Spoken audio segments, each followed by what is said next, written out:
you once again for joining us, and I wish you all the most productive and enlightening discussion.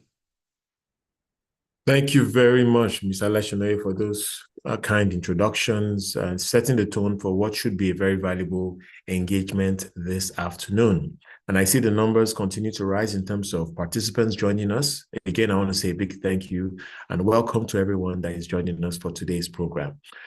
And so now let's now get into the meat of the matter with a keynote presentation. And as mentioned by the CEO, that presentation will be delivered by Dr. Orlando Olumide Odejide. He's the managing partner of A4S, Audit, Advisory, Assurance, and Assessment Services. He has about 23 years of experience in management consulting and IT delivery.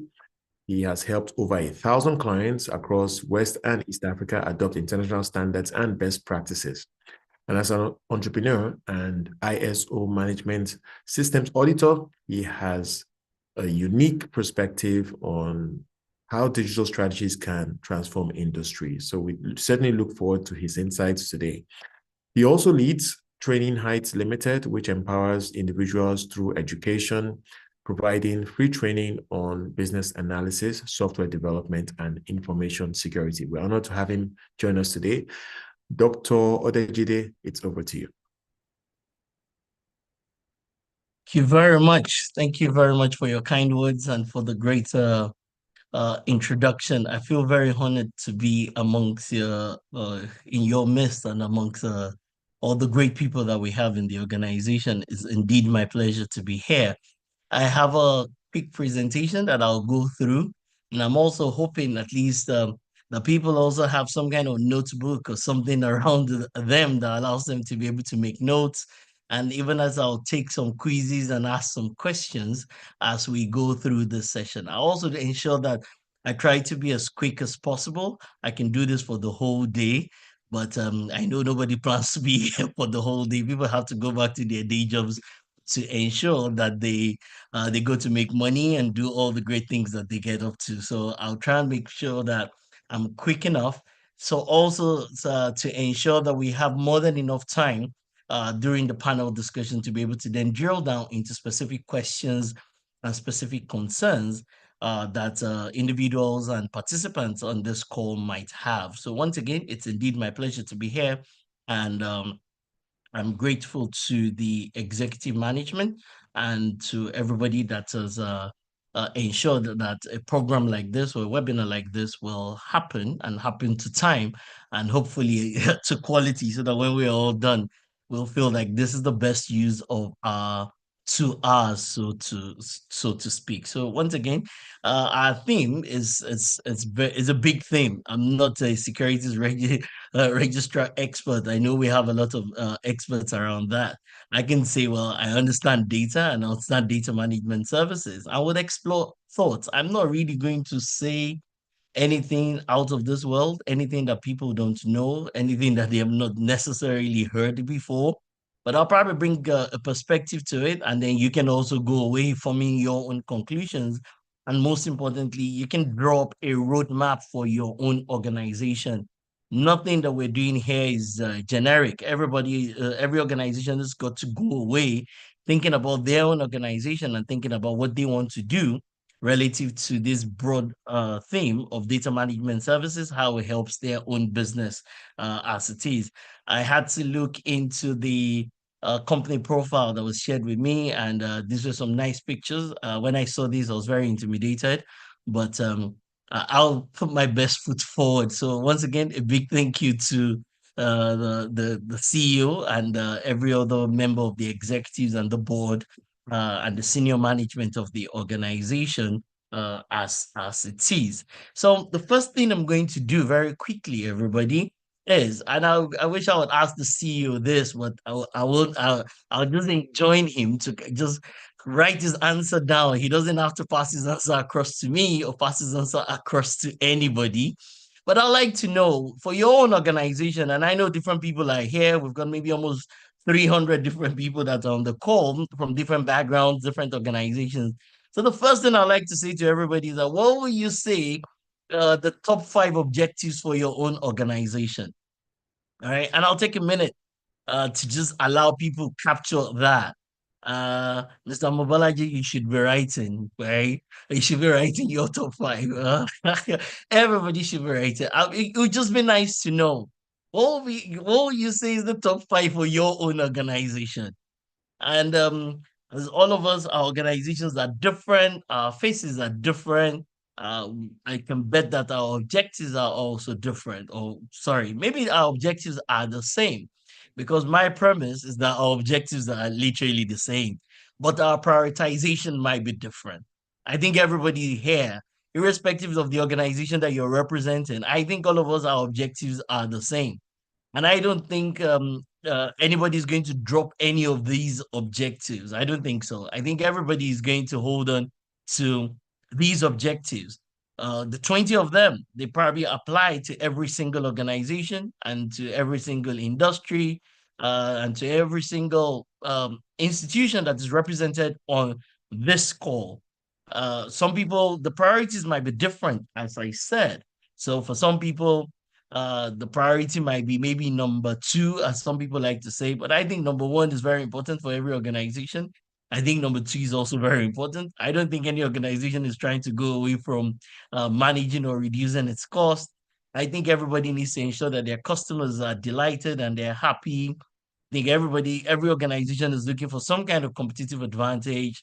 Everybody wants to get more market share. Everybody wants to ensure that, they've got great HR and your products and your services are great. Everybody needs to consistently innovate and to improve your operational processes.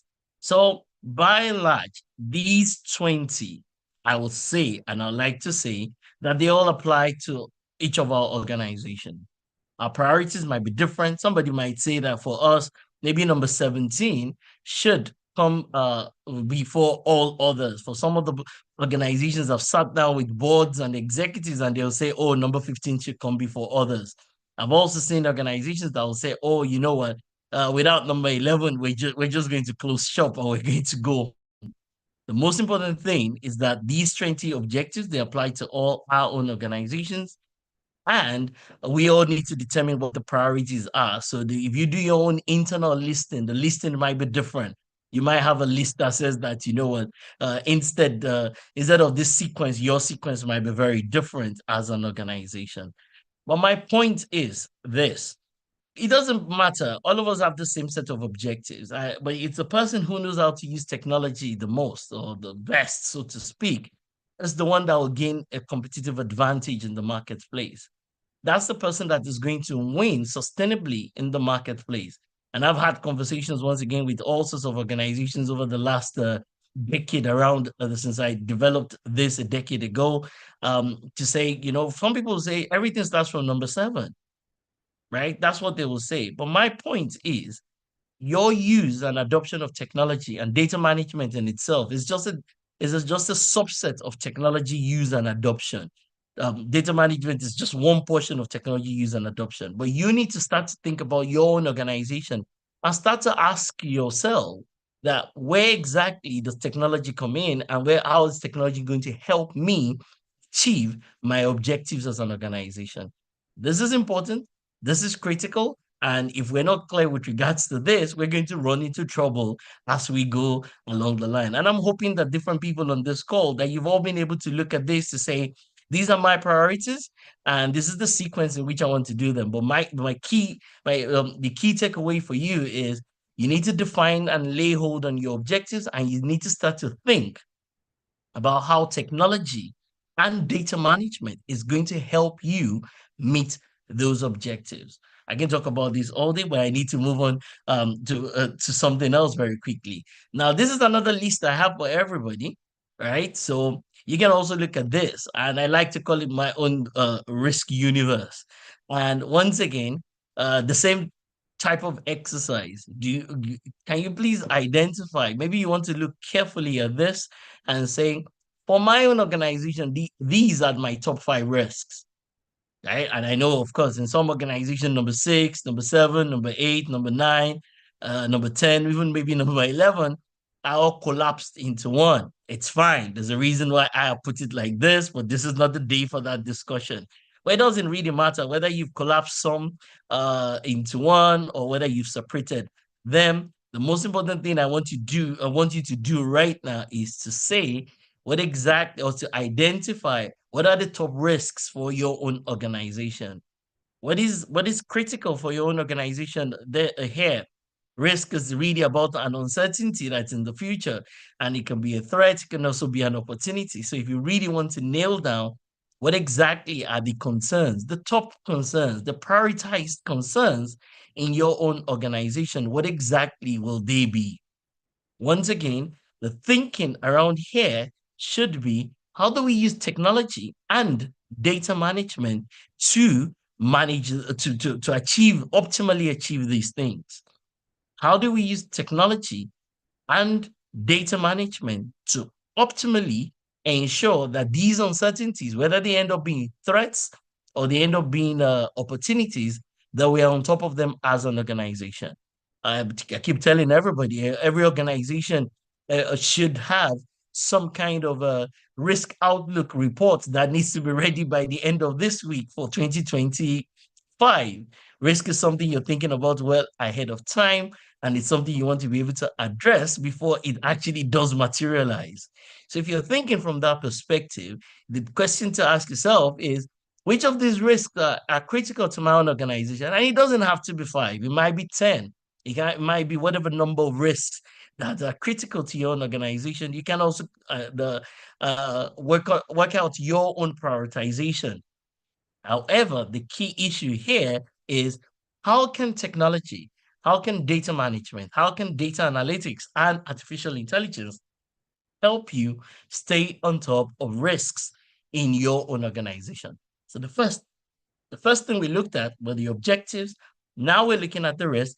I'll look at one more, and then we'll take the conversation further. All right. And I know this might be tiny, but I wanted to represent the entire page, the entire body of knowledge on a single page. And here you would have business processes, from your visioning process to how you develop and manage products and services, to how you sell, to how you do physical delivery of products and services, all the way to HR, all the way to number 9. And I know there are probably a lot of financial gurus in the room around number 9. I know there might also be a lot of IT gurus in the room around number 8. I know a lot of people might be in asset management around number 10. And I know some people are in risk and compliance around number 11. And I know some people are in communications around number 12. And some people are just in project management and business optimization. Once again, almost everything here applies. Remember where I started from? I showed you a set of objectives. I said, by and large, all the objectives matter to your own organization. The key thing you need to go back to do is to ask yourself, what exactly are our priorities and how can technology help us? Then I showed you the next one, which is around risk. And I said, really, almost all these risks are important to most organizations. I can tell you that. But the key thing is, how is technology and data management going to help you stay on top of risk management or enterprise risk management in your own organization? And here, we're looking at the third area, which is around your business processes. Literally, almost all enterprise organizations have all these units and departments. This is what most organizations do. It might not come down to the specifics, but generally speaking, these things are important in every organization. Everybody should have a vision. Everybody's got to be able to sell and market.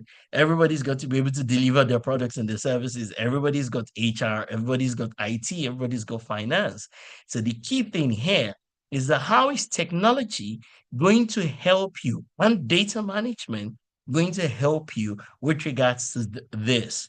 So if you take those 3 things away, you can even just say that you've already picked up the key things from this particular session, because that is the whole conversation. Irrespective of what your organization does, you need to use technology and data management to enhance how you achieve your objectives, to enhance how you manage risks, and to enhance how exactly do you implement your business processes, and how do you optimize them. And I know more people are coming, but I need to move on very quickly. So this is almost like my conclusion at the very beginning, that technology is made for you. It's made for, I mean, technology, we exist before technology. Organizations exist before technology. Mankind exists before technology, but technology can be made to serve us. But if it's going to serve us, we have to really understand first is what exactly are our objectives, what are our risks, what are our business processes, and how can technology and data management. And I might want to bring, I broke data management into data analytics and artificial intelligence. That is how I broke it for the purposes of this meeting, so that we don't look at the broad concept of data management, which is extremely broad, but I nailed it down primarily to two things: data analytics and artificial intelligence. Once again, this is the crux of the conversation. You all need to go away thinking about your own organization, thinking about what it is that you do from a set of objectives. Once again, I know people are just coming in. We started with the objectives. What are the top objectives and the priorities for your own organization? How can technology and data management help you relative to this? Point number one. Number two, what exactly are the risks your own organization is facing, and how can technology and data management help you relative to this? Point number two. And the third point is, what are the key business processes in your own organization, and how can technology and data management also help you with regards to this? And literally, this is my conclusion, that we all need to go away thinking about objectives, number one, right? Risks and business processes, and where can technology and specifically data management, where can they come in? So please allow me a couple of more minutes and I will round up my presentation. So this is the organization. I looked at the 6 things that was shared with me and I started asking myself, I was thinking about these 6 product offerings that this organization has got. And the organization is asking me, now where can data management come in? How can data management help relative to these 6 things? This is a brilliant organization. They've properly articulated what it is that is their value proposition and their offering to the market. It's clear, it's clean, and it's as clear. They've clearly identified it. But where can technology and data management come in? And once again, I'm going to narrow information technology in this instance. I'm going to narrow technology to information technology, and I'm going to narrow information technology down specifically to data management. And then I'm going to break data management only into 2 parts: into analytics, which literally stands on being able to use your historical data to be able to do some kind of prediction into the future. And then on artificial intelligence, which now brings another layer of intelligence to both your structured and your unstructured data to be able to guide you into the future. So if I come in here, I started exploring this, and I don't want to spend too much time on this, because we can look at each one and we can spend 15, 20 minutes just thinking about. The organization says, we're going to be great. We're going to be number 1 across the entire Africa when it comes to membership register maintenance. Remember that this is where it is that we're coming from. We're coming from what the Coronation Registers has said about its own product offerings. It is from there that we then start to imagine, what can analytics do for them? What can artificial intelligence do for them as an organization? So we now start to look at it to say, can analytics help us with regards to register maintenance? And this is not sacrosanct. These are just my thoughts as it is. These are not, should I say, what I would say, validated recommendations as it is for the organization. But these are the kinds of things that I was thinking about, and my team, I dare say, that around, you do membership register and maintenance. How can analytics help? How can artificial intelligence help? Right? Because, around the world, people are going to talk about these 2 things. There's nothing anybody is saying anywhere. It's always about artificial intelligence. And with another industry next week, and it's the same artificial intelligence. Artificial intelligence is a layer. It's an additional feature. There's so many prerequisites and dependencies that must be in place before the organization is going to get any value from both data analytics and even from artificial intelligence. We start to look at investor relations. And once again, we started asking ourselves, how exactly is analytics and artificial intelligence. What are the possibilities when it comes to how these two things can help the organization in terms of its investor relations? Now you will see the most important thing, and that's why I started my conversation from objectives, risks, and business processes, because those things must be clear. They must be clearly articulated by the organization and for the organization before we start to think about how information technology or data analytics or data management or artificial intelligence is going to help.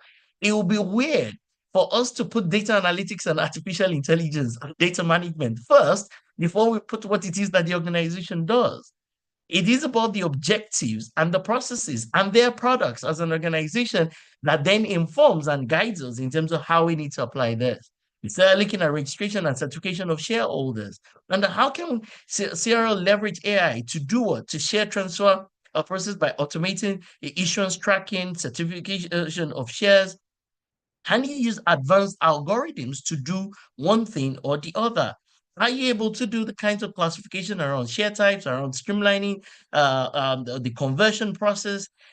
Can you use data analytics and artificial intelligence with regards to the future? I move on very quickly. Once again, we come to market infrastructure and we start to look at it and we start to ask, how can this help? We have market infrastructure, we have the IPO and the rights issues and the private placement, and even things like the general the court ordered or the general all court ordered meeting services. Can our analytics help? Can it help with regards to the kinds of data that you have? I always tell people this, and for anybody who studied anything that's got to do with computer science, and even the people that have studied accounting, because there's a module in there that talks about that. People you who normally will say garbage in, garbage out. They call it GIGO. That you have garbage in, you have garbage out. And I was with Afrexim some weeks ago, and even in that Afrexim conversation, people were saying that artificial intelligence will lead you to the wrong conclusions, just like data analytics will lead to the wrong conclusions, except your data is clean, except the data can be validated, except the data is correct in itself. But I even think that garbage in, garbage out is not so much of a big problem. It's a big problem, but there's a bigger problem. I like to title it Nino. It's called nothing in, nothing out. So if you at least have some form of data and it's not clean and it's not correct, you might be able to work around it to ensure that you probably do a baseline and then you work on it or going forward and then it becomes clean. But if you have no data with regards to some of these things, then your dream of data analytics and artificial intelligence is just what it is. It's a pipe dream. It's just in the future. So it's important that as organizations and representatives of organizations that are on this call, that we really first go away thinking about what is it that we do.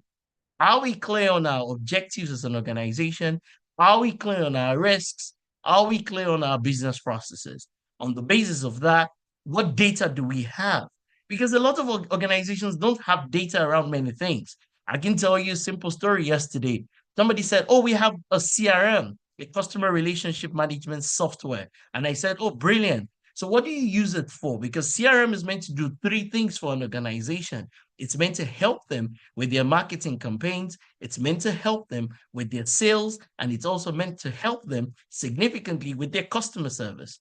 The organization has had the CRM for at least a decade. But in that decade, no marketing campaign information or marketing campaign performance has ever been imputed into the CRM. Nothing around their sales funnel is in the CRM. They only use it to manage customers, customer satisfaction, customer service, surveys, and incident request type management services. So an organization like that, when it comes to market campaign performance, when it comes to sales performance, and at least relative to that CRM system, it can't help them because the data actually does not exist in it.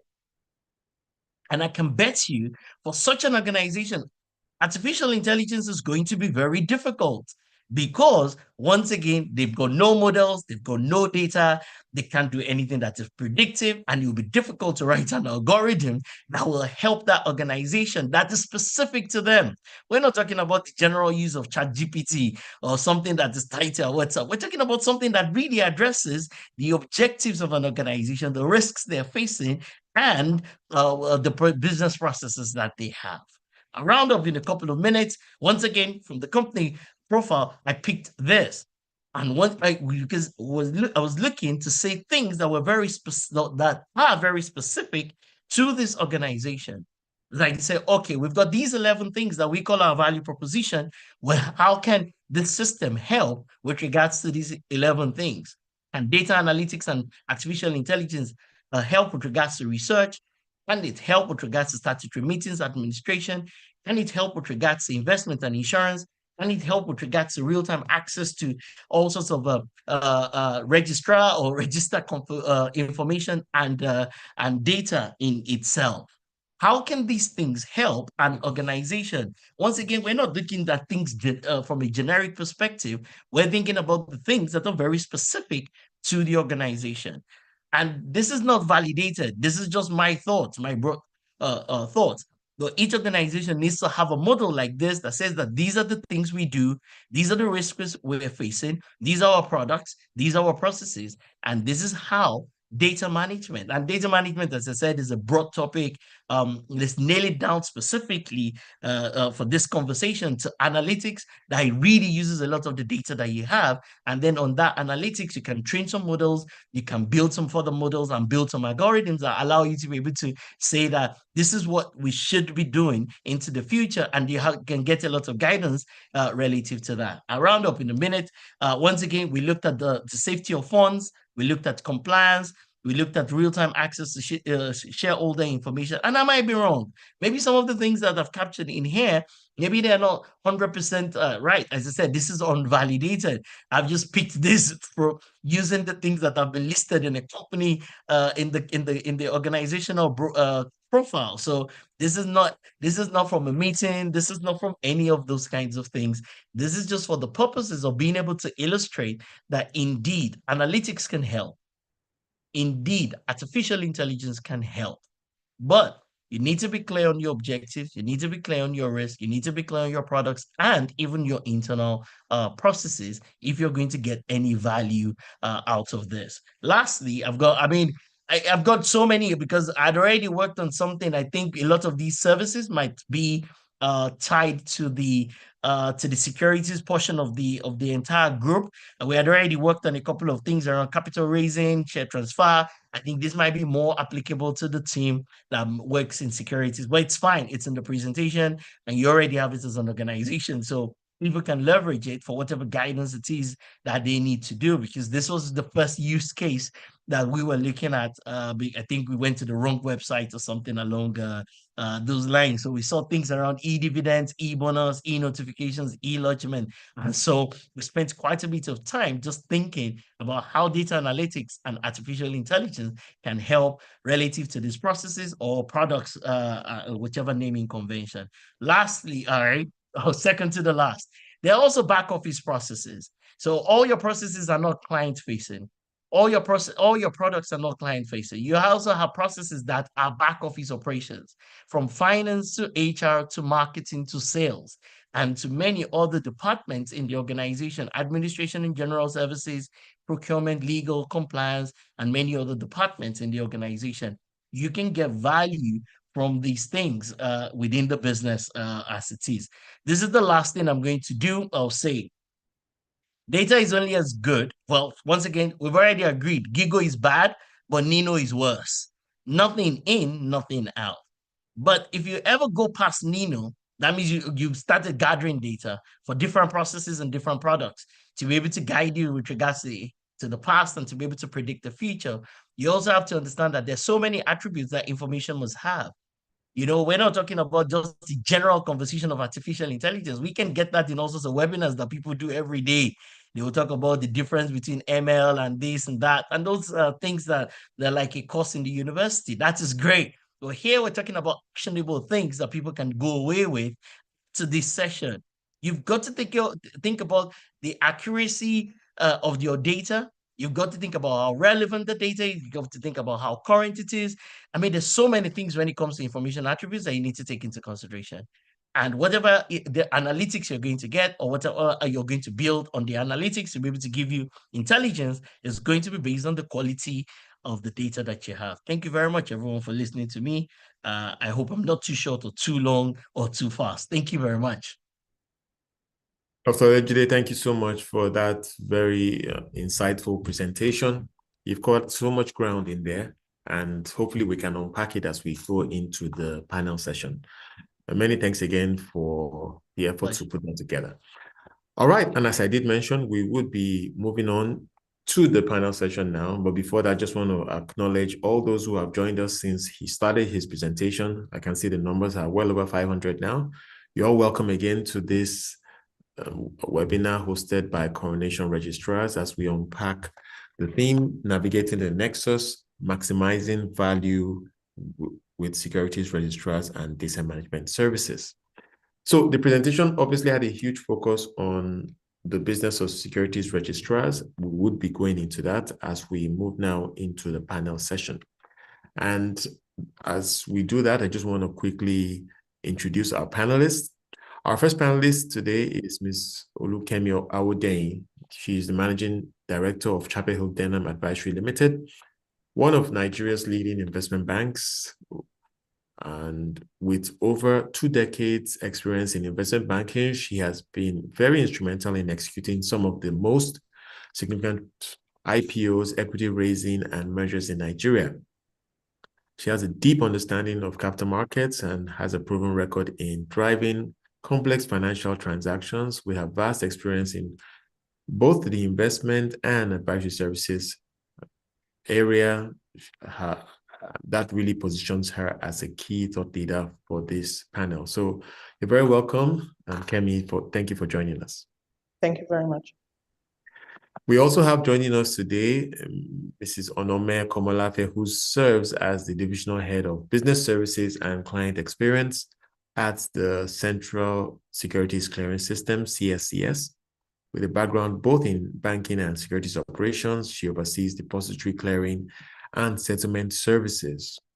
She has over 2 decades of experience driving operational efficiency and customer experience at some of Nigeria's top financial institutions, and we're delighted to have her join us to deliver her insights. It's a pleasure to have you, Onome. Thank you very much, William. And we also have joining us on the panel, Mr. Mobolaji Odumosu, who is the Chief Technology Officer at Coronation Registrars. He brings over 2 decades expertise in IT, service operations, application development, and process transformation. As a key figure in Coronation's digital transformation, his leadership has helped to streamline system integration and compliance at the firm. His depth of experience in both the public and private sectors will provide us with valuable perspectives on how technology is reshaping the securities registrar's landscape. It's a pleasure to have you join us, Mobolaji. Thanks, Wale. And then, of course, we have Mr. Dr. Odejide also joining the panel today. Thank you very I much. would like to start with Mobolaji.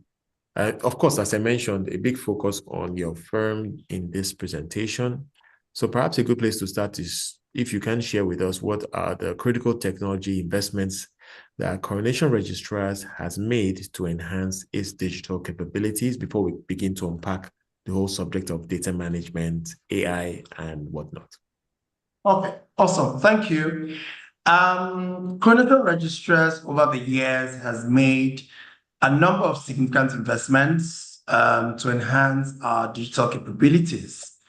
Again, we pride ourselves as the frontiers of innovation in the industry that we play.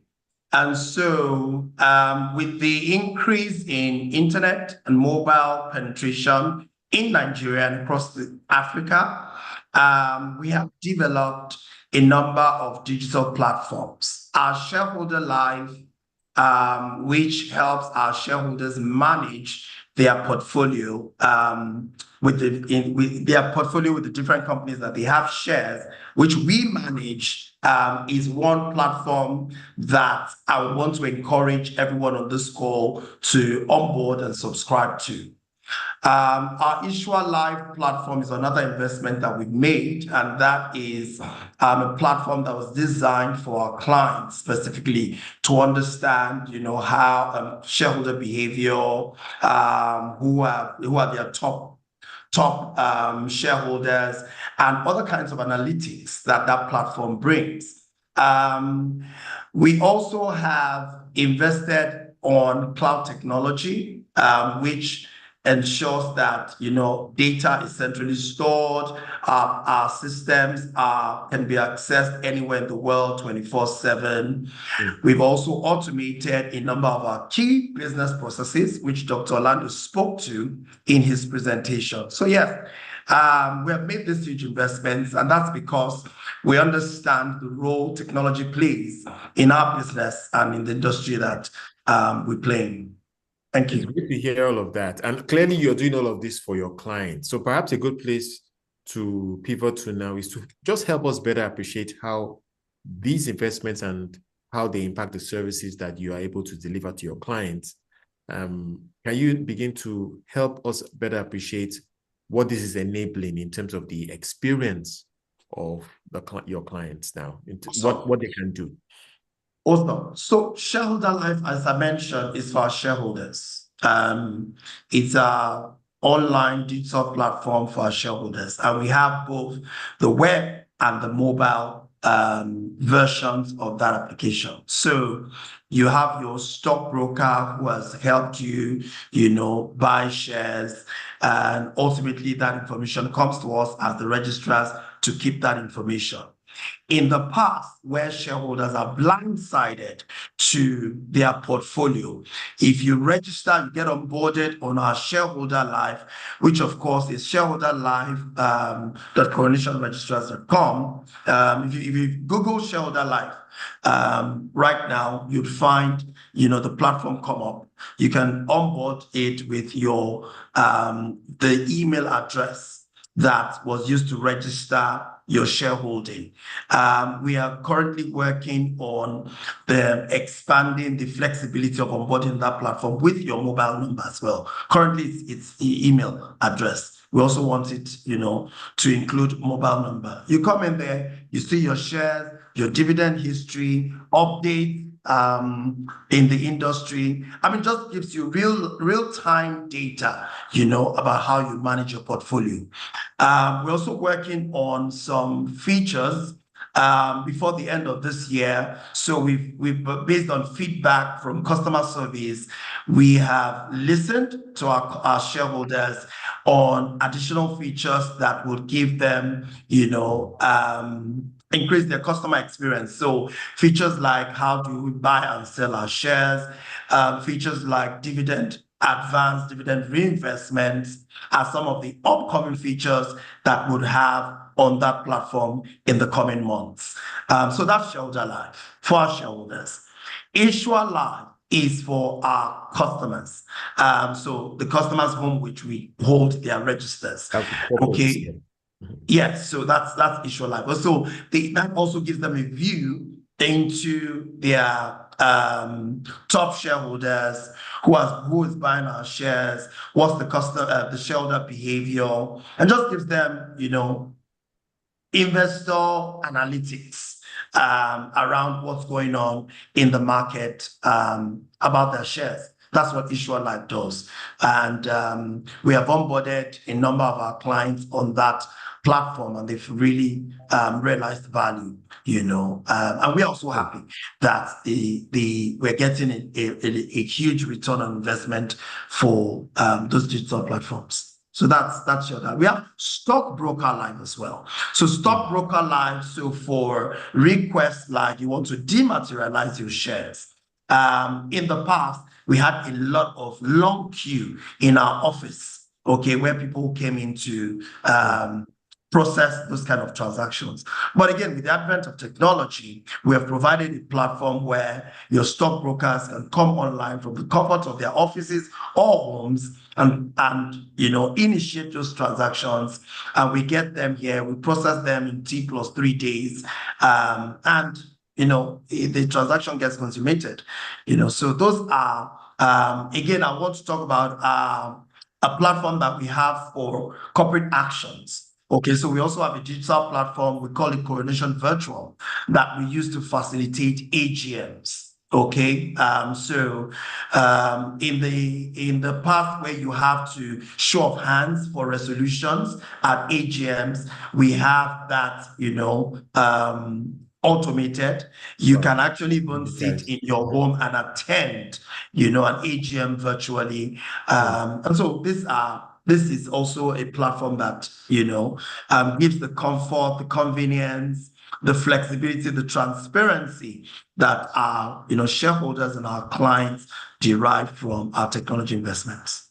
No, it's great to see how, thank you for sharing all of that. And it's exciting to hear how there are various touch points from the shareholder to the stockbroker to the corporate issuer, and technology is simply transforming the experience. And absolutely. Absolutely. All of that is coming together. Thank you for that overview. We'll certainly come back to you. But before that, I want to go now to keynote speaker, Mr. Adejide.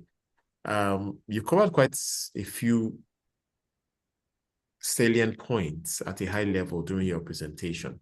But I was now hoping that, more so given all that Mobolaji has just shared, maybe you can even build on that to help us better appreciate what we can describe as what you think organizations are adapting, how you think organizations rather are adapting to the digital era.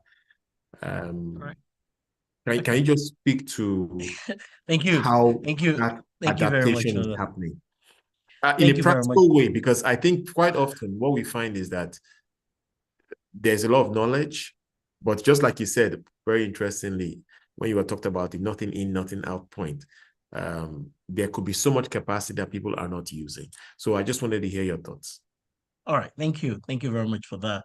As a client, doing some work for around their compliance, and they at some point in time, I mean, because one of the big challenges, this is why organizations need to pay a lot of attention to these things, because of the so-called Japa syndrome, right? You've had one person who's been in compliance for about a decade or more. So pretty much in that organization, any and everything with regards to compliance, right? All the issues they've had, how they resolved it, all the major reports, the minor reports, all reports. He knows everything. He's probably worked there for about 15 years. Other people had come working with him, and those people had left, but he was like a constant factor for, about 15 years. But then I realized that in Nigeria, even 50-year-olds still relocate outside of the country.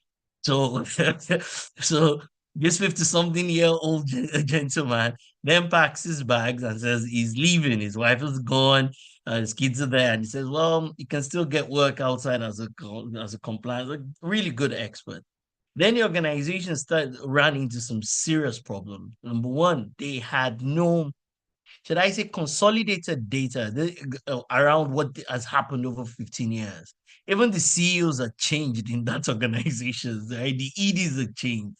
So there was only one person who literally knew everything around compliance with the various entities in the organization. And guess what? Of course, you've got compliance report. They end up sending some Excel document. They end up sending some PDF document to the regulators from time to time, but nothing was consolidated. So a new person is coming in, and the person is saying, "What are the key issues we've had over the past decade?" They have to call the guy who's gone to Canada. When they're asking that, we want to now predict, like, what portions of our business, what portions of our products do we see or envisage that will give us challenges into the future? the data does exist, some in an Excel document, some in a physical file somewhere, some in a Word document on somebody's laptop, but there was no consolidation of data. This is a real life example in that organization. So literally, you know what they had to do? They had to tell the guy in Canada, go, dude, we're going to keep you on a contract for the next 1 year. And we don't really need much from you, but then when we call you, just give us the information that we need, right? Or tell us where we might be able to find the information that we're looking for. And this applies whether you're talking about, I mean, you and I have shares. I mean, that's why we talk about shares that we don't even know where they are. People have even inherited shares that they don't even know where those shares are. They give them some document, even the name of the organization is changed with CAC. The people are not updated. There's nothing that is helping them.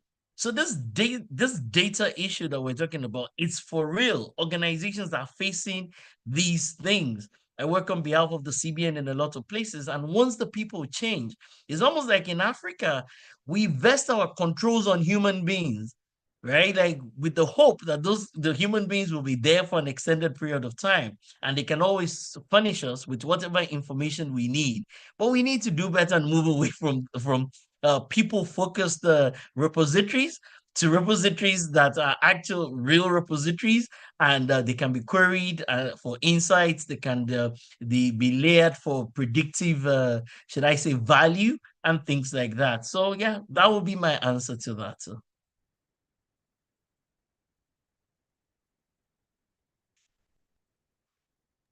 Thank you for that. And it was great to have you share real life example of what the cost of not adapting many of these more modern practices that are available to us because of the technology that's available and the level of digitization that can be employed to whatever business we're doing now.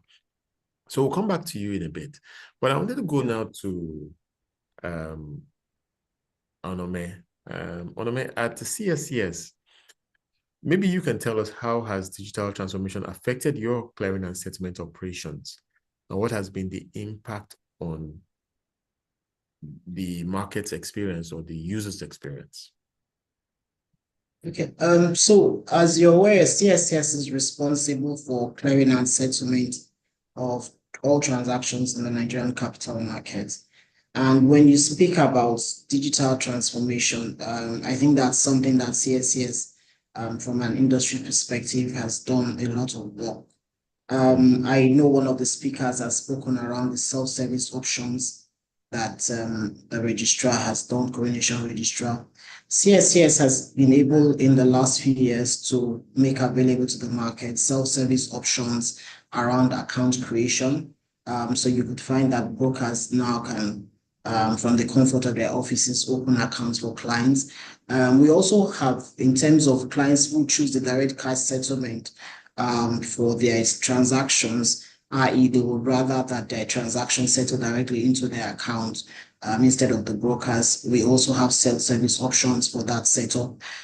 You want to update know your customer details, that also there are self-service options there. We've also automated settlement notifications to the market around transactions that are done on a daily basis. Also within the registrar community, we've also deployed the Reg Connect, which ensures automatic transmission of daily records at the end of the day to the registrar community. And that way it just ensures that the data that they receive is relevant and is timely. I think that a lot of work there has also helped to manage certain inefficiencies that you find that you would have found in the market before now. I would say that that's the level of work that we have done. Thank you. Thank you for that, and it's also exciting to hear that. And but I'm just curious to hear more about, if at all, where are we still having, if you like, manual or paper interventions in the process? Because as you know, your business at the CSCS is very related to what happens at the registrars. And I know in the past, at some point, the stockbrokers may have to take some documents to the CSCS or to the registrars.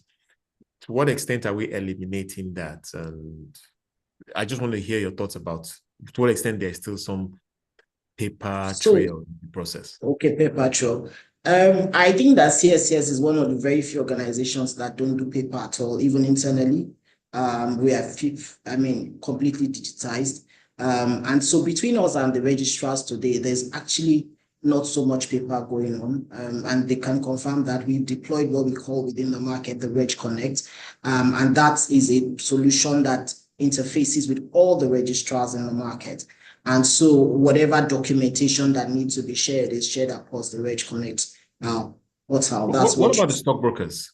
Do you still... The same for the stockbrokers. We also have deployed what we call the brokers portal for the stockbrokers. And so that is also an interface with everyone within the broker community to ensure that there's no paper documentation going around that you used to. CSCS also helps businesses to actually manage documentation. So we actually have a document management service that we actually help businesses to ensure that all their paper is converted to electronic form, both for storage and retrieval, and even a workflow around that. So paper is not something we do at CSCS. That's exciting to hear as well. Thank you for that. Okay, let me move on to Kemi, and thank you again, Kemi, for joining us. You have obviously extensive experience in the capital markets. How do you see the role of digital transformation and data management evolving in transactions such as IPOs and M&As? Thank you very much, and good afternoon, everyone. Good to be here. So it's interesting because I think with IPOs and M&As, two different types of transactions, but all of them revolving around information and data. For M&As, for example, where you're undertaking a due diligence exercise, definitely data management and AI, will play a big role in creating, more efficiency in the collection, the collation, and the analysis of that data. So a lot of it would have been done by paper form, and you'd have gone into an office to look through, large volumes of files. With data management, data analytics with AI, a lot of that information firstly can be put into a data room electronically, can be retrieved electronically, and the availability of that data then makes that process a lot more efficient and not as time consuming as going into a data room. And I remember, my first few years in industry, that was how due diligences were conducted. You had to go into an office and look through a whole lot of files. The other thing that I think data management or data and artificial intelligence will enhance that process will also be in decision making. Even before you get to the stage of deciding whether you're going to merge with somebody, you're going to acquire somebody internally. And I think as our keynote speaker had said, the availability of that data in industry, in any industry, also facilitates decision making. Post an M&A transaction, again, there's the process of integration. A lot of that data and the use of that data. And what artificial intelligence can do for you will be to do the analysis and show you the key areas where there has to be particular focus, provide and prefer solutions which can help you to surmount some of your integration issues. For IPOs, again, I think it's a lot of information, but also the access to securities by the investing public. And I think in my organization, in Chapel Hill, Denham, where I work, a case in point for us will be an MTN transaction that we undertook about 3 years ago, where through the use of a primary offer, which is a digital tool that had been developed internally, we were able to reach people who had never had any interaction with the Nigerian capital market, a lot of youth who sat down wherever they were or were using their mobile phones to make applications to buy their MTN shares. So I think, critically, that AI and data management, has a big role to play, even in investment banking. No, it's certainly a new day with what's available, especially what AI enables.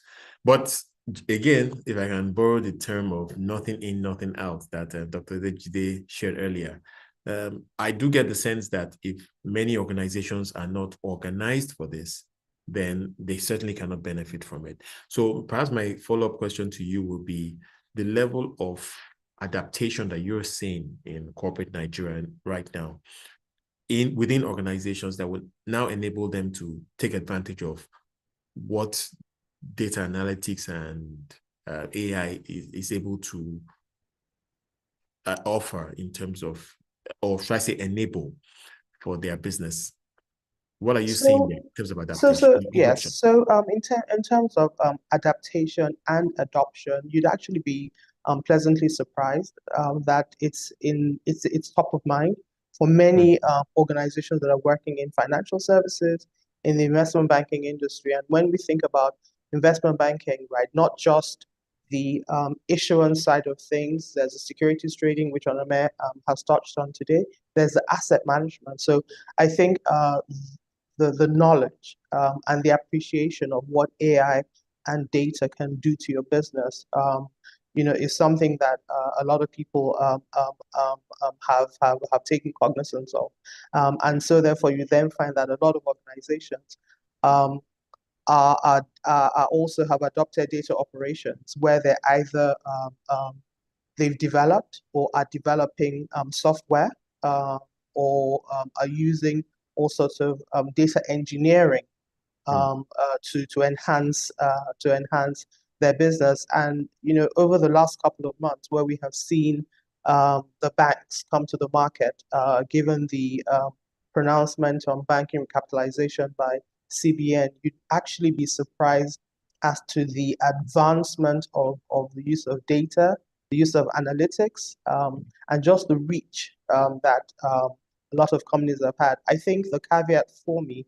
is that there's also, because it's Nigeria, and the economics of adopting and adapting data and AI. So in some, it may not be the case that in the industry it's widespread.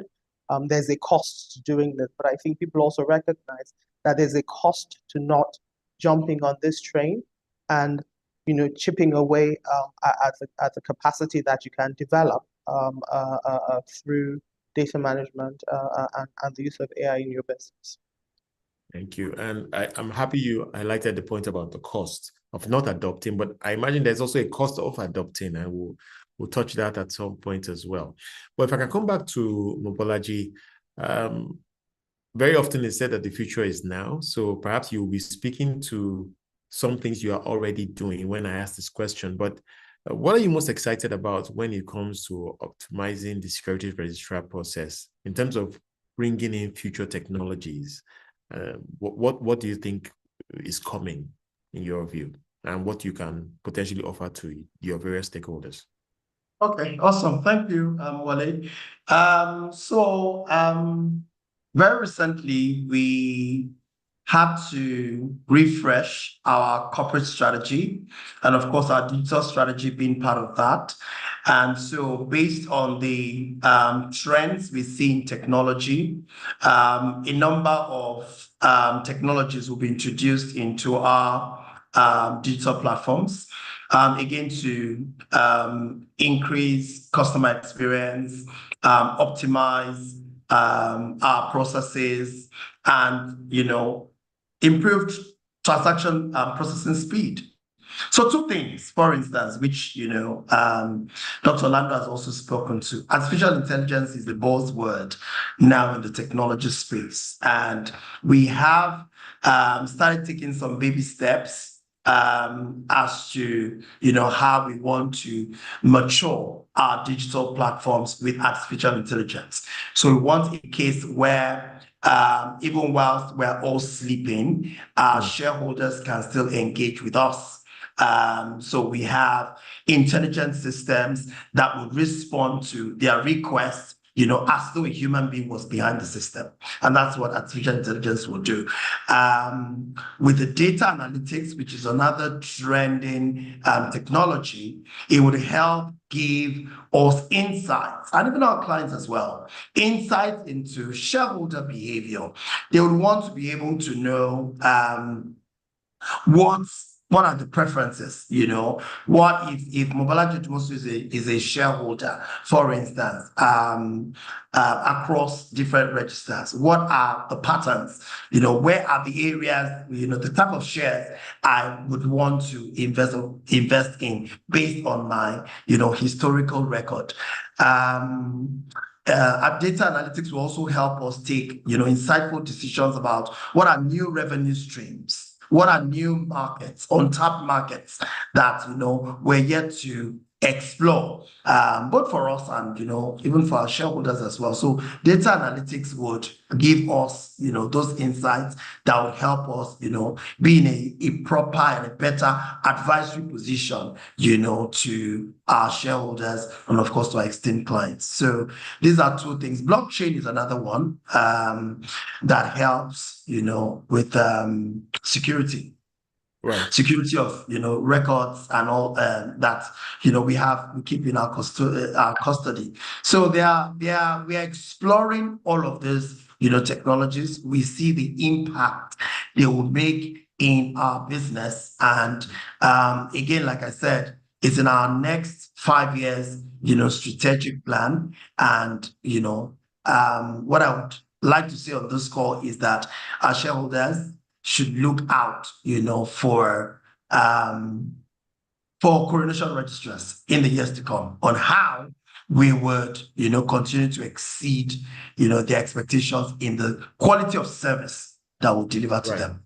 Thank you. But when I pick at the very end there is that the quality of service is going to continue to change. It's going to continue to transform.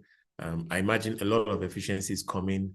Even this whole concept of T+3, I'm thinking now that we're having so much development on the banking side, to the security side, I mean, do we really, T+3 is something that perhaps will be a thing of the past very soon? Maybe it's maybe we just have T+1 for security reasons, because potentially we can just do T+0, right? But we'll see. But then here's the interesting thing about all these developments, and quite often people say that no business is safe. I'm just thinking right now about what CSCS is able to do now. Maybe they can even offer all the services the capital market needs at this stage.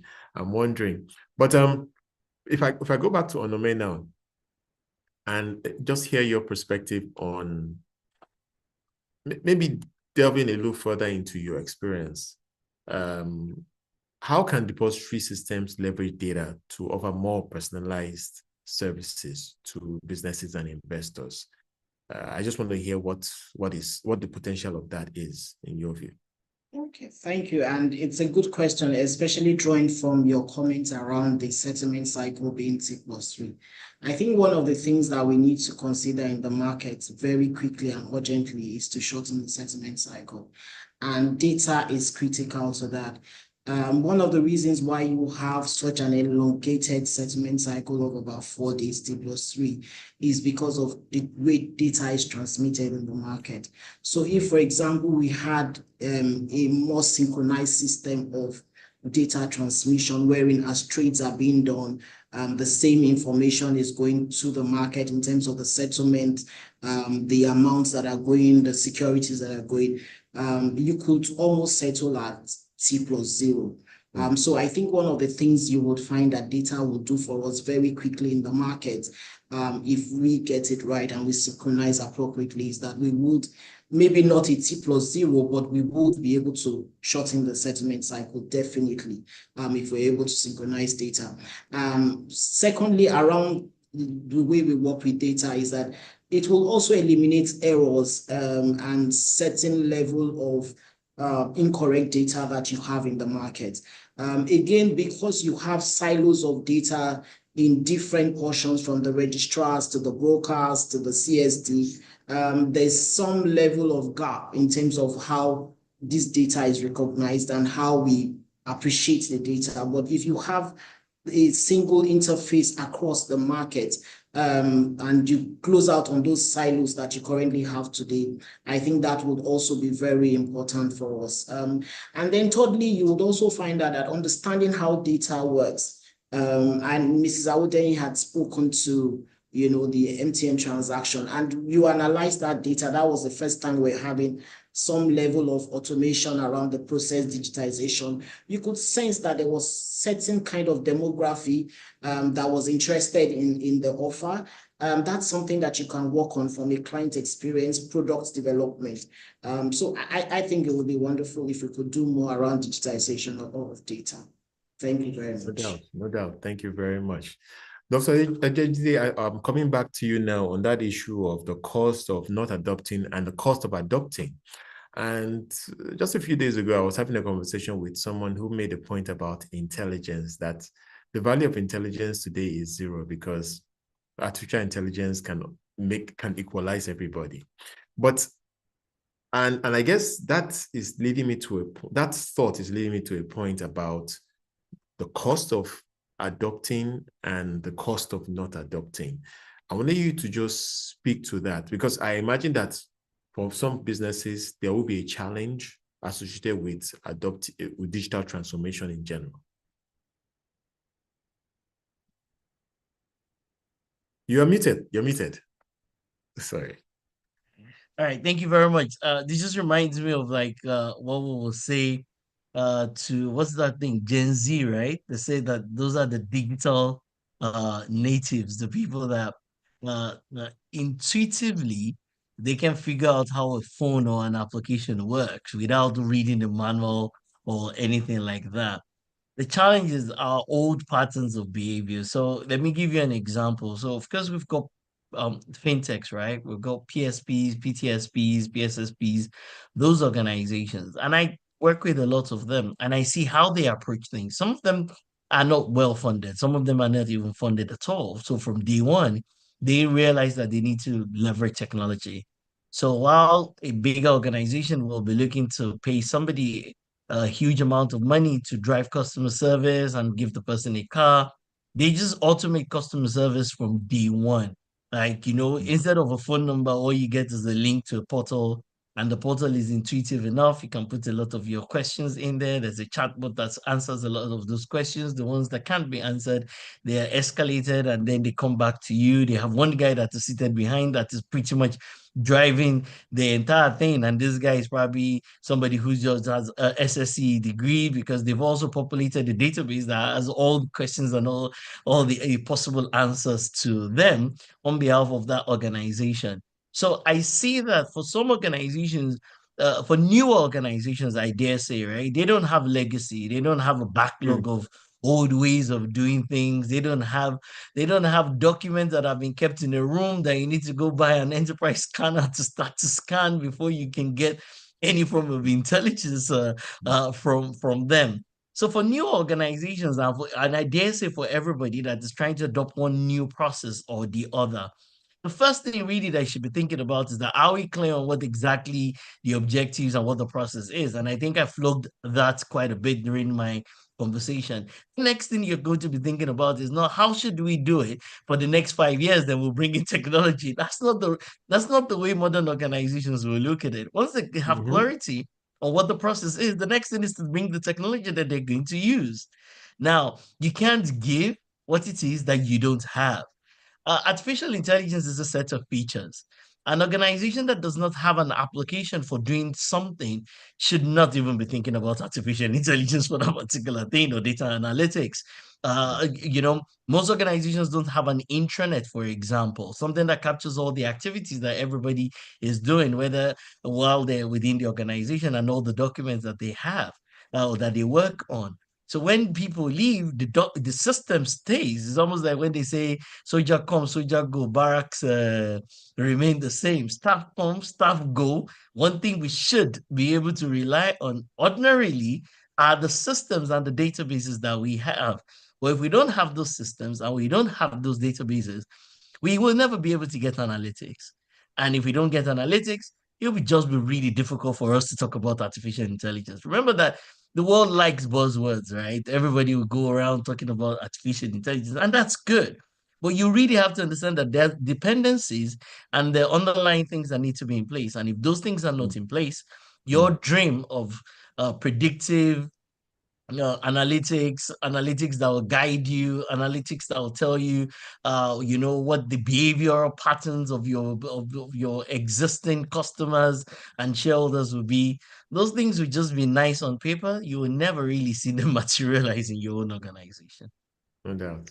Well, it's often said that data is the new oil, but to gather the data, you have to have something to you have to be gathering something, right? So before you can accumulate data. I hear you loud and clear on that. Kemi, I want to come to you now before I take some questions from the audience. And if you can, share some examples of where you've seen a well-integrated securities registrar system add value to some major financial deals in Nigeria now, such as an IPO, because we really want to cast the spotlight on what data management systems that are well organized in a securities registrar business can do and catalyze. So thank you very much. I think interestingly enough, I will refer again to MTN, and also because Coronation Registrars were the registrars on that transaction. So for the first time, rather than paper applications, which was the norm up until about two years ago, when we launched Primary Offer. So what Primary Offer then did was enable people to sit in their offices through their phones, wherever it was, end-to-end application for the MTN transaction. That data then transitioned into the registrars, and rather than a very cumbersome and unwielding reconciliation process in terms of trying to aggregate the people who had applied for the shares, whether payment had been made, and all of that was already uploaded through Primary Offer. And so that integration between that digital system and the tools that the registrar had available then made it almost seamless to conclude the offer and brought efficiency and timeliness to the transaction. I think, again, we're still in an age where people are still trying to get familiar with the ability of digitization. And so there were some quirks, but I think the success of that transaction plays out to the fact that it was adopted and the registrars, were very efficient. Great stuff. Mobolaji, do you want to chime in briefly on that point as well? How the digitalized registrars businesses are changing the face of major transactions like IPOs and so forth. So Zawode has touched on it. I think that technology will continue to play a critical role. Yeah. And so end to end, we are working, for instance, on what we call a registrar as a service. And that registrar as a service is an integrated registrar operations platform, end to end, that would automate, all of the somewhat mini automated manual processes that we may have today. Okay, we want to make sure that it is completely digitized. And so we're looking forward to that, to that product. We see a time when, in terms of transaction processing speed, in terms of reducing errors due to human beings, customer experience, and the overall, quality of service that we're providing to our clients will be optimal. Okay, so for IPOs, yes, that is also on our roadmap. So we're looking to develop a system that would facilitate those kind of transactions as well. So if at Coronation, the core innovation is at the heart of all we do. Yeah. So we are always thinking of better ways of doing things, how can this become better? And we know that technology is really that enabler that, will give us that competitive advantage. So yes, that is clearly what we believe in and what we'll continue to do. Registrar as a service, it sounds interesting. I think that is indeed the way to go. Thank you so much for all your insights so far. I want to now go to the Q&A field to take some questions from some of our participants. Now, I see that the team at Coronation have been chiming in and answering many of the questions. And I can also see that many of the questions are perhaps not necessarily related to the topic, maybe some general inquiries relating to the market and also specifically to doing business with Coronation. So what I'm going to try and do is to try and pick out the most relevant questions in relation to our conversation today. I'll start with one that has been posed by Tony. How do we use technology to make payment of dematerialized shares proceeds of defunct companies in Nigeria easy and effective? And he's citing the use the case of Dangote flour. So I was wondering if anyone wanted to chime in on that point. What is possible now, given that, just as was pointed out here, we could have some companies that are being delisted, maybe for whatever reason, have in quote ceased to exist, and they have shareholders who are expecting some value from their association with the business. If I may, and Yes, I think, Balaji's at the registrars is probably in the best position. But what I would say is that, unfortunately, a lot of shareholders in Nigeria don't understand the value of digitization or the value that digitization can bring to them, and help them to better manage their portfolio. A registrar will tell you that if they don't have a mandated account, i.e. an account that you have given to them and they have confirmed belongs to you, then in a way you have disenfranchised yourself from payment. So the first thing that every shareholder in Nigeria needs to do is to go to a registrar, and you'd find that, even though there are 10, 15 registrars, each of those registrars hold a book. They manage a certain number of companies. If you go in, you just make the effort, you go 1 day, 2 days, you mandate your account, they confirm that account belongs to you, it's verified, you're sorted out for life. Right. Your payments go in there automatically, and you get your alert. So there's a bit of effort from the shareholder to understand that digitization will enable them to sleep easy with making the payment. But I'm sure Balaji can provide more insight. So in our case, thank you, Kenneth. In our case, reach out to your stockbroker, who would get on our stockbroker live to initiate that transaction. It will get to us and would finally execute. So you don't even have to come to us. Neither does the stockbroker need to come to us. We already have a platform that is automated to manage shared dematerialization. All right. Thank you very much for that. There is a question here for Onome. I would still take it, even though it's not necessarily related to what we're speaking about, but perhaps you can speak to this, Onome. Someone is asking,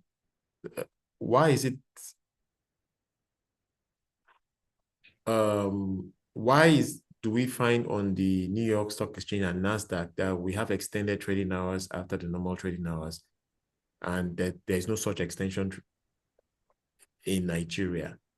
Perhaps this person is looking for the opportunity to trade outside the regular trading hours. I was wondering if this is a point you want to speak to, Onome. Okay.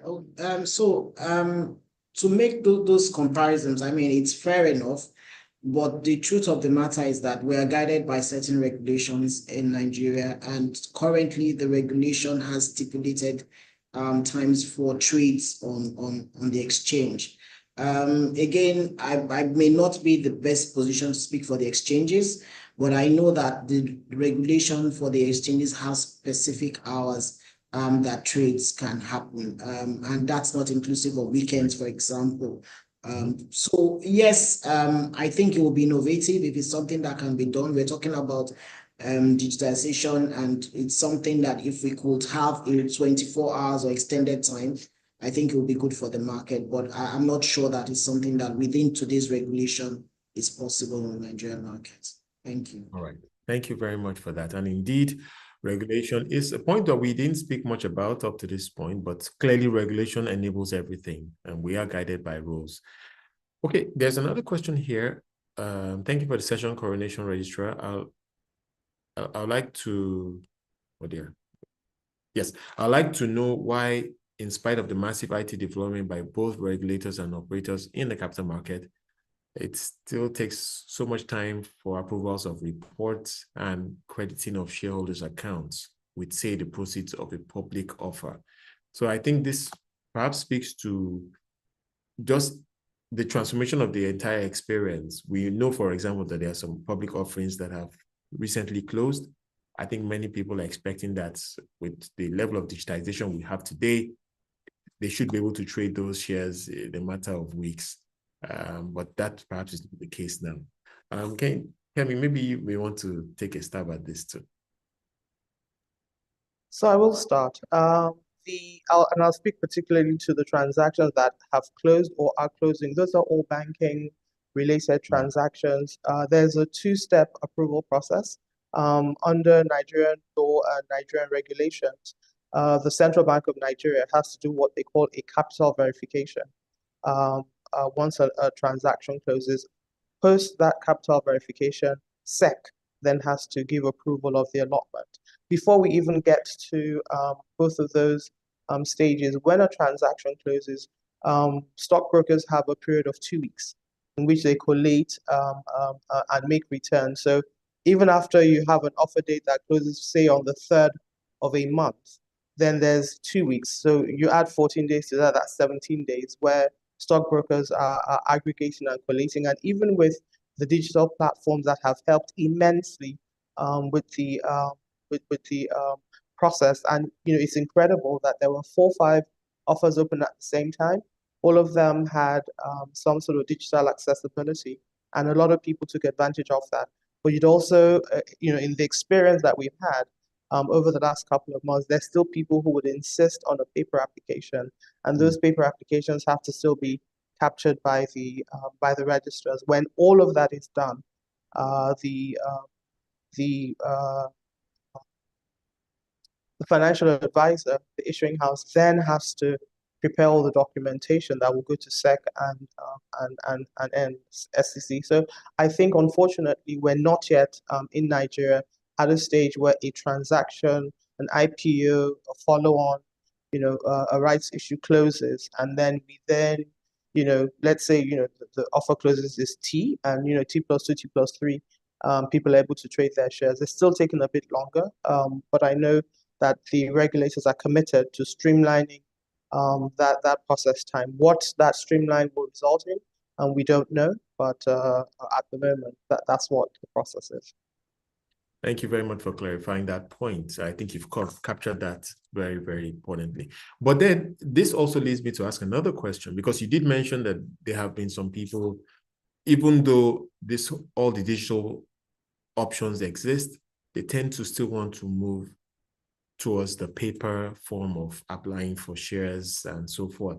I was wondering, maybe anyone on the panel, maybe it will also be you, I'm not sure, Kemi, that can speak to what that means in a practical sense. You talked about potentially disenfranchising yourself when you do not make sure that your records are aligned at the registrar. And I was wondering, are there potentially any implications for going the way of paper applications as opposed to digital now? So in terms of you being excluded because you made an application by way of paper, no, that's not the case. Whether you've come through a digital channel or you've gone the traditional paper method, all that data you're will be treated captured equally. electronically at Yes, some all point. that data will be captured. I think the importance is that with digital, you yourself have keyed in that information and have uploaded it to the central collation data dump. And so if there are any issues or any mistakes, that's on you, as it were. Whereas with a paper application, you're relying on somebody to try and guess whether if your handwriting isn't very clear, whether that's an O or an E, would be some of the difficulties that I see. But both paper and digital are treated equally the same. All right. Thank you for that. There is a question here. I have shares being managed by another broker besides Coronation. I would like to have Coronation manage all my shares. How do I do this? I was wondering if Mobolaji, you could speak to that process. Somebody would like to have Coronation manage their shares as opposed to another broker. That process of migration, is it very seamless now? So I know that you can transfer. So the transfer process does exist, and yes, we've gone through this kind of process. Sorry to jump in. This case, it just occurred to me that I think Onome perhaps has a role to play in that transfer as well as the CSCS. So maybe I will also have her speak to this point, but maybe I'll allow you to finish too. So transferring your shares to another broker. Okay, well, we exist within an ecosystem. Okay, and so what Coronation Registrars can help you do is introduce you to No, I think they want to be transferred to Coronation. They want to come. Okay, I think it's Coronation Securities, which is very different from Coronation Registrar. If it's not the register we manage, then it would. That I'm not sure that's possible. But if you want to transfer you want to change your stockbroker, which I think is what the question is about. Yes, we can help you do that within our ecosystem. Okay, but I'll go to Onome now to speak to this point, because I know that going in the paper era, somebody has to sign a document, it has to be sent to the CSCS and so forth. So how is that working out now? That's so long ago. We don't do that anymore. So if you have your broker, different brokers, and maybe you want to consolidate to a single broker, or you want to move to another broker position, there's self-service option in the market. You just go to your broker and say, you go to the broker that you want to, say Coronation Securities. Okay, that you want to become your new broker. You go to that one, and they initiate through the different portals that we have enabled in the market. They will initiate to the other broker to say, you have a client who wants to move their position to us. And so once the other broker accepts that, the shares would automatically be transmitted to Coronation Securities. So it's a very simple process. It's just a handshake between the brokers. That's all. Got it. Of course, with the necessary documentation electronically passed on to CSCS as well. No paperwork, no paper interface at all. I've left Doctor out quite a bit, so maybe I can have him speak to this point about compliance and governance. Or should I say regulatory issues?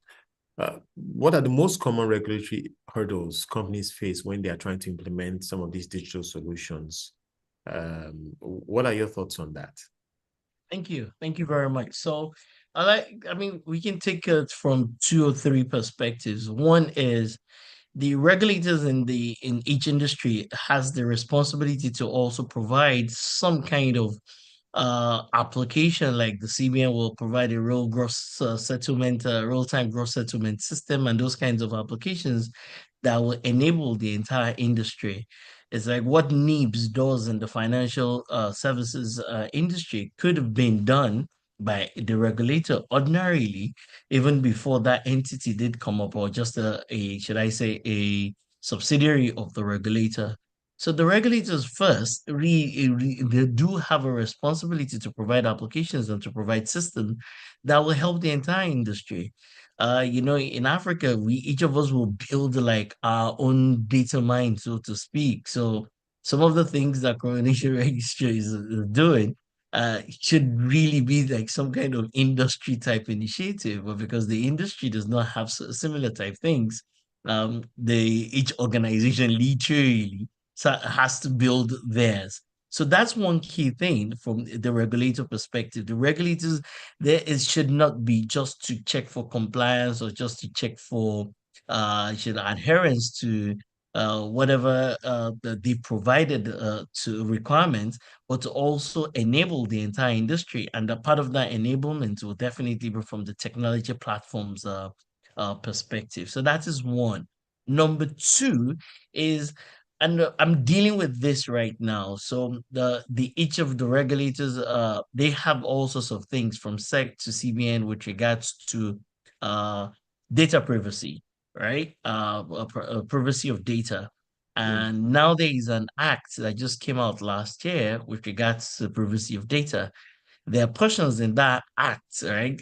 It's a newer version, even in comparison to the regulation, because I mean, one of the lawyers was saying to me that the act supersedes the regulation, and I know that they're also working on updating the regulation. Now, there are portions of that act that the regulators are far from it. So some of the regulators, I dare say, are far from it. So it's almost like you're in a position where some of the things or the perspective of the regulator with regards to how long do you need to keep certain types of data in your repository? How long do you need to archive them? What types of data should you even be collecting based on your forms for your account opening and things like that? Because some of the rules around data privacy, those forms have already broken them. Like, don't collect what it is that you don't need. There's got to be consent tied to every kind of data that you're collecting from people. But the requirements from the regulator is not aligned to some of those things on data privacy. We are dealing with this right now. That the people are saying that, who do I need to listen to? Do I listen to do I listen to the act, or do I follow through with the act, or I need to follow through with what it is that the regulators give it to me? So a lot of the things that the regulators have need to be updated, and a lot of them also need to be modernized in line with the requirements and standards from the industry. Also, to speak to that, I was with some entities, and we're looking at corporate governance, and there's an ISO standard for corporate governance. It's 37300. And I was saying to the person, because now they have to list in a different country, and whatever it is that they're doing in Nigeria might not necessarily suffice for that location that they're going to, because they have to list in different countries around the world. And I was saying to them that it makes a lot of sense if you just follow through with ISO standards. 37,000 is for corporate governance. 31,000 is for enterprise risk. 37301 is for compliance. If you've already aligned to those things, then it doesn't matter where you go around the world. Those are international standards that will be accepted and will be taken from you relative to those areas. So those will be my 2 points. The regulators themselves, they need to provide some kind of infrastructure technology platform to drive the industry on one hand.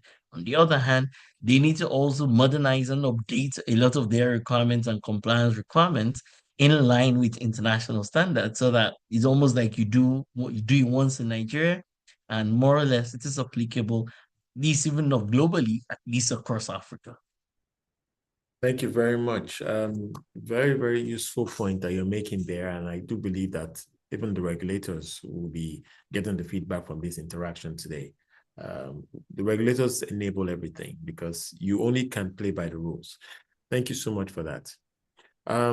Now, I want to go back to Mobolaji and talk about balancing the need for innovation, which obviously is the way to go, and the world is pushing us in that direction with the technology that's available, and maintaining data security, which is to the point that Doctor just spoke to and regulatory compliance in your systems, what are the safeguards that you have in developing that marriage? So we built in security into all of our technology deployments. With innovation or with technology heightens a number of IT risk or cyber risk, which if you look at Dr. Lando's presentation, is one of the risk areas that I focus on as CTO. So things like conducting vulnerability assessment and penetration testing will be a focus area or a very important task that needs to happen before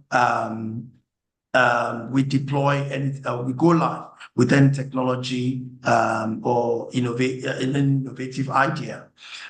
We also conduct, regular audits and checks in alignment with our regulatory requirements to ensure that we have the right security protocols in place. We have the right user profiles in place, to make sure that our architecture, our infrastructure, technology landscape is secure from external attacks. So those are some of the things that we do here. Again, as an organization that is committed to security, we have adopted the highest global standard on information security, which is the ISO 27001 standard. We're certified to that standard. It's a very rigorous process you go through to be certified to such standards. I dare say that we're in the league of organizations like the World Bank, who are certified to those kinds of standards as well. So we just finished our recertification after 3 years of holding that certificate, and we were successful to retain our certificate with no minor or major non-conformity, which speaks to the efforts we built in to security at Coronation Registrars to boost the confidence of our stakeholders in ensuring that whatever information of theirs that we have in our custody is taken very, very seriously. So that's how we balance, innovation and ensuring that we're also not providing a weak link into our system. Thank you. Congratulations on that certification, and it's good to know that you do have it. I want to come back to Dr. real quick here, and there is a question from Nena. What is your position on the protection of our personal data? In case there's a breach, who should be held responsible, and what is the way forward to seek redress? From your experience, maybe first of all, maybe touching on the issue of responsibility, giving the dynamics of an operation as maybe security registrar business, the laws, and also, of course, there's things that are intertwined with the capital markets, the stock exchange. So I just wanted to hear your perspective on that. Right. Thank you very much. Not to become very technical, there are two key entities. There's the subject, that's the person that fills the form, and then there's the controller, the person that provides the form. So Coronation Registrar, Mr. Mavaji, if you provide a form and I fill the form and there is a breach of my data in your custody, then automatically it is you're the one that is going to be held responsible. But sorry to take you back. So let's look at it practically from an IPO type transaction. So let's imagine someone walks into a bank, he fills a form. That form is collated. It's shipped potentially to the issuing house. The issuing house eventually collates. So there is a trail. So are you saying, based on that logic, it's the bank that provided that form that is responsible? Okay, good. So now you want me to take you further. So there is the subject, number one.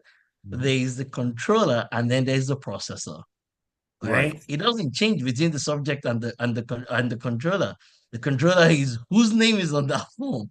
Who's going to take that form, either the electronic version or the physical paper version, and type it into some portal? It's the person whose logo is on that form that is the primary owner of whatever liabilities that will happen or that might Not the occur. processor.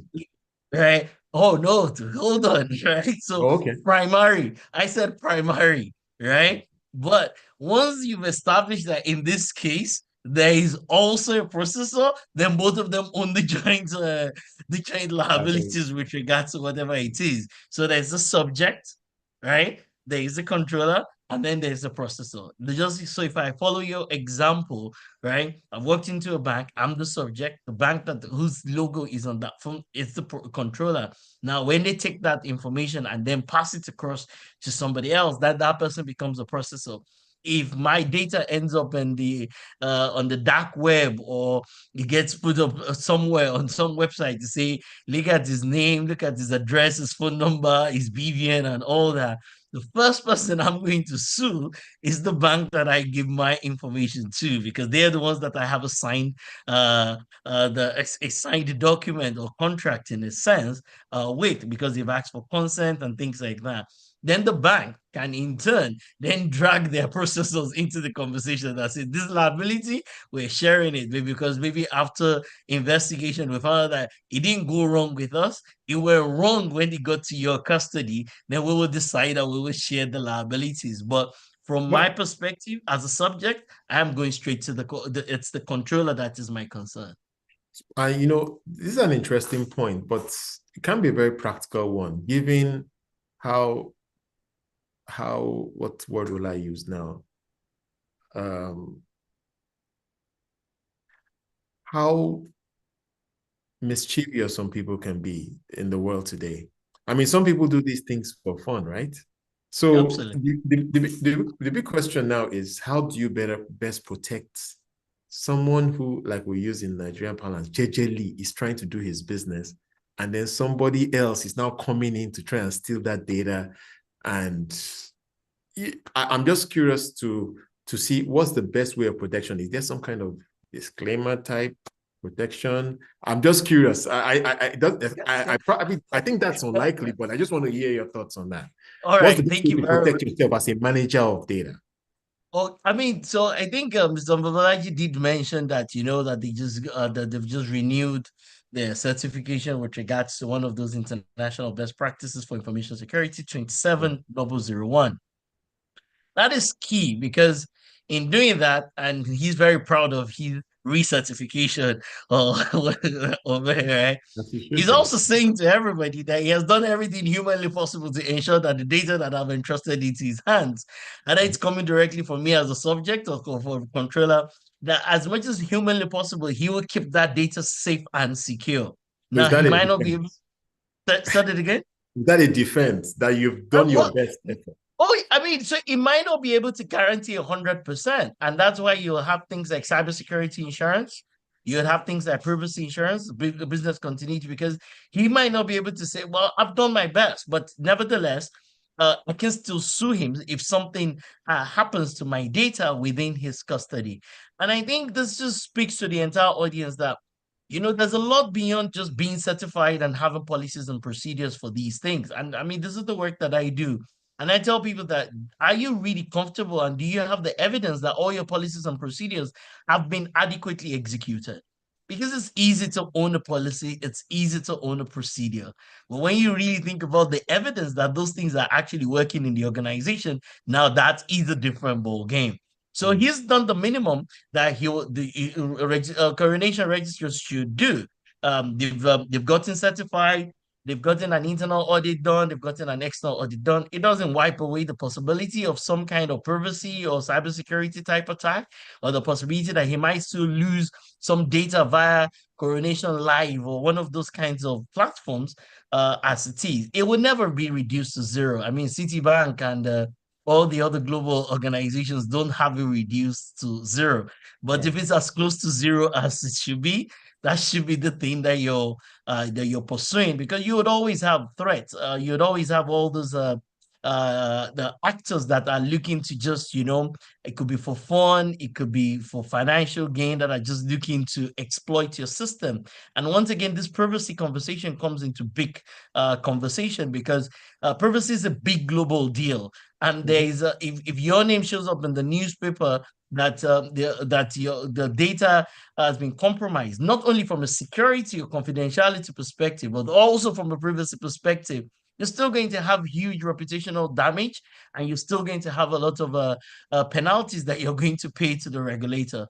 So we all need to do what Mr. Bobalaji just said, but we need to even take it further beyond just being certified, and make sure that we, to a very, very large extent, for lack of a better way to put it, that we can almost guarantee that privacy of data and security, when we talk about confidentiality and integrity of data in our custody, we might not be able to score 100%, but 99 point something should be good. I think because you've made that point, it more or less should help people better appreciate the value of what Coronation Registrars has been able to achieve with that certification. They are doing their best to make sure that your data is protected.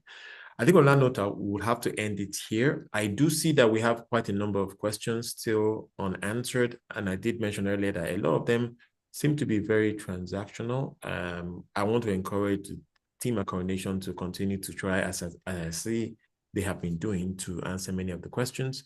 I know some of even our panelists have been doing the same, so thank you so much as you do that. But on this note, I want to say thank you to our panel, and invite now Chiamaka Ugo Bidike, who is the Chief Client Officer at Coronation Registrars, to deliver some closing remarks as we begin to round up today. So Chiamaka, it's over to you. Thank you very much, Mr. Famrewa. My name is Chiamaka Ugo Bidike. I'm the Chief Client Officer for Coronation Registrars. We thank you very much for joining us in this webinar today.